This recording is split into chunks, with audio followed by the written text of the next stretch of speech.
नांदुरा बोराळा परिसरामध्ये निकृष्ट होत असलेल्या साठवण तलावाचं काम गावकऱ्यांनी पाहणी केल्यानंतर बंद पाडलं। हिंगोली जिल्ह्यातील नांदुरा बोराळा क्षेत्र परिसरामध्ये गेल्या 1 वर्षापासून साठवण तलावाचं काम होत असून या साठवण तलावाचं काम अंतिम टप्प्यात आलं असून सदरील तलावांनीचं हे कामात सांडवा भिंतीच्या कामात वड्यातील वाळूचा वापर केला गेला तर बांधकामावर पाणी मारलं नाही, यामुळे बांधकाम केलेल्या भिंतीला तडा गेलाय। तर तलावाच्या संरक्षक भिंतीचं काम करताना दबाई केली नाही, त्यामुळे हा तलाव फुटणार, यामुळे संपूर्ण गाव वाहून जाणार अशी भीती गावकऱ्यांनी व्यक्त करत मोठ्या संख्येनं गावकरी तलावाच्या सांडवा आणि संरक्षण भिंतीची प्रत्यक्ष पाहणी केली असता साठवण तलाव बांधकाम हे निकृष्ट दर्जाचं होत असल्यानं गावकऱ्यांनी अशी मागणी केली आहे की तलावाचं काम एस्टिमेटनुसार चांगलं करावं। शासनानं या तलावाच्या निकृष्ट दर्जाच्या कामाची चौकशी करून काम दर्जाहीन करावं, नसता उपोषण करणार असल्याचं शेतकऱ्यांनी सांगितलेलं आहे। नाव तळबोराळेश्वर पण याचं काम नाही बरोबर झालं साहेब। काम कसं आहे आता, हे राखुड्यावानी व्हायला हे काम केलेलं समजा, आता याला काय करावं? आता साहेब तर ते माय म्हणतात बाबा आम्हाला ठाऊकत नाही ते काहीच, त्याला काय सांगावं आपण? साहेबाला बोलायचं कामच नाही। साहेबाचं कोणतंही काम, कोणते साहेब कोणते ओळखीचेच नाहीत आमच्या आलेली इथं।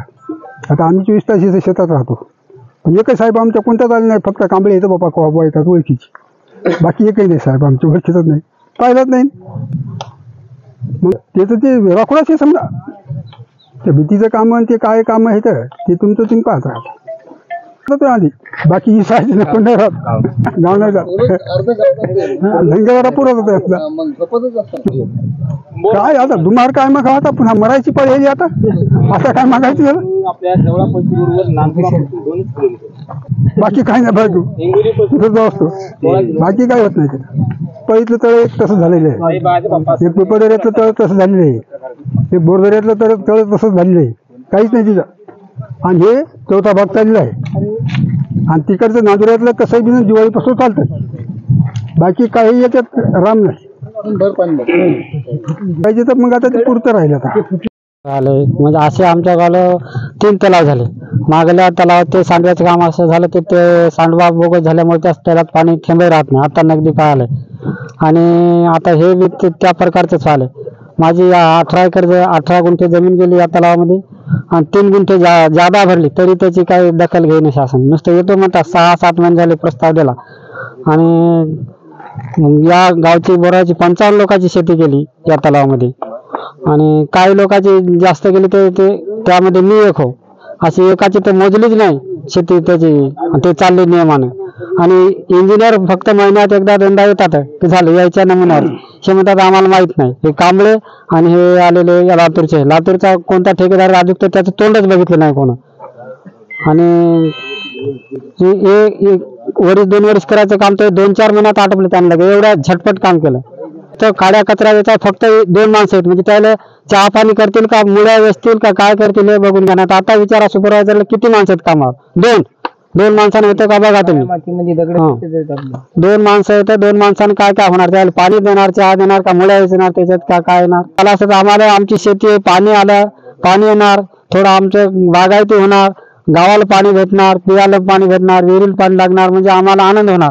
जर हे भविष्यात फुटलं तर गाव वाहून जाणार, हे 2 फायदे आहेत। गाव वाहून जाणार एक, नाही तर मग राहिलं तर आमचा फायदा होणार, आम्ही सुखी जीवन जगणार, नाही तर वाहून जाणार, वर आकाशी जाणार सगळे। ते काम चौकशी करून हे चांगलं करावं, ही भीती बांधून फोडून तोडून चांगली धड बांधून द्यावं। पलीकडून माझं येते भीत, ते पलीकडून एक भिंत बांधून द्यावं, कांबळे आणि गायकवाड आम्ही दोघं होते कोण, ते भिंत बांधून द्यावं। कारण कशी द्यावं, आम्हाला एक अनुभव आहे मागायला की त्या वाघदऱ्यातल्या तळ्यातलं अशी भिंत नाही बांधल्यामुळे जवळजवळ 10 ते 20 किलोमीटर 20 मीटर मागे भिंत तुटत गेली, आणि ही जर तुटत गेली तर तळ्यात गावात पाणी जातं इकडून पण, त्यामुळे पलीकडून भिंत बांधून द्या, सर्व पिचिंग लावून द्या, आमचं असं म्हणणं आहे। ही बी तोडा आणि सर्व चांगल्या पद्धतीने बांधून द्या।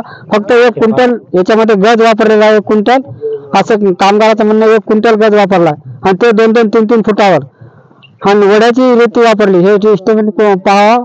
आणि शासनाने विचारा की वड्याची रेती आहे का कोणती, वड्याचीच रेती, आणि म्हणतात तुम्हाला काय करायचं। असं पण म्हणतात ते की तुम्हाला आम्ही इंजिनियरने सांगलं तसं करायलो.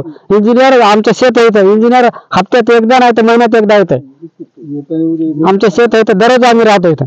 ते म्हणत असेल असं तसं त्या कांबळेलीच्या आमच्या शेत येतं आणि ते इथं म्हणजे शिकाऊ इंजिनियर मागं 3 मुली आल्या. आता बहिरे साहेब नवीनच होतं, त्याच्यानंतर वाबळे रिटायर होणार त्या पद्धतीने, म्हणजे त्याला गरज रिटायर झाली त्याला गरज नसते, ते इंजिनियर पाठवले.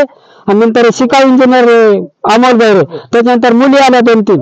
आणि नांदेडला राहतात मोठे साहेब, ते येतात 15-20 दिवसाला. आणि त्याच्यानंतर ते ठेकेदार राहते लातूरला, त्याचे मुलीं सगळे काम पाहतात. ते ठेकेदार तर एक वेळेस आला नाही. त्यापासून चालू आहे कामाची काही क्वालिटी नाही, काम बरोबर नाही, पूर्ण बोगस काम झालेलं आहे. आमच्या गावाच्या वरच्या साईडला तळ आहे आणि या तळ्याचे जे बांधकाम वगैरे केलेलं आहे हे काही बरोबर केलेलं नाही काम. उद्या भविष्यात आमच्या गावाला धोका होऊ शकतो या तळ्यामुळे, यांचं काम बरोबर नसल्यामुळं. तरी शासनाने यांची दखल घेऊन थोडेसे हे करावं असं गावकऱ्याचं म्हणणं आहे. तळ्यामध्ये जवळजवळ 55 ते 60 लोकांची जमीन गेलेली आहे. एवढ्या लोकांचे भविष्य पैसे भेटले, सर्व झाले, पण कसे काम बरोबर झालेलं नाही. त्यामुळं शासनाकडे आमची मागणी व यांची चौकशी करावं कामाची. नुकसान तर आमच्या गावाची खालची जमीन तर जाणारच, शेवटी गावाला पण धोका बसणार. गावाचं भरपूर नुकसान होणार.